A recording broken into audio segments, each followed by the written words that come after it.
equipment and rules weren't often designed with girls in mind. They were designed based off of research in male and boy athletes. School-aged girls are at greater risk of sports-related injury and pain, say researchers, with young girls in particular lacking strategies actually built for their unique needs. This is kind of the prime age for girls to be starting in sport, and we really know nothing about those ages as far as injury prevention. Girls are not small women or boys.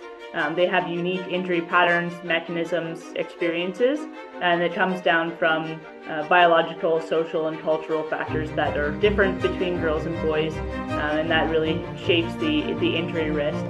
So, can we rebuild sport for girls? We speak with researchers behind major new guidance from the International Olympic Committee to learn what practical actions coaches, parents, and girls themselves can take to support safer participation and lifelong engagement.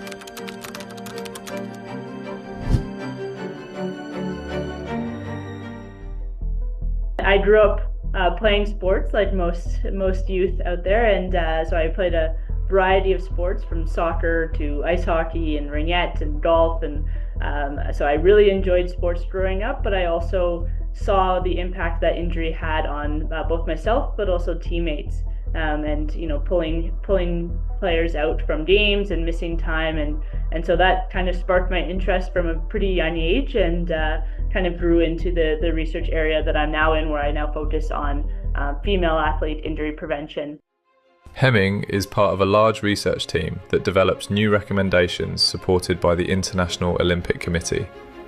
The practical guidance comes from a lengthy process that ran over 2 years, drawing on 7 global evidence reviews, several rounds of surveys and advisory committees, input from over 100 experts, including coaches, clinicians, sports scientists, parasport and youth athletes, and contributions from more than 50 female, woman and girl participants.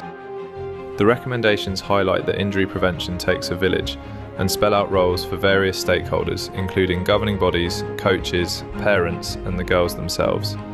Example recommendations include mouthguards specifically designed for girls, appropriate kit, consistent rule enforcement, regular strength-based warm-ups, and a strong safety culture embedded throughout sport.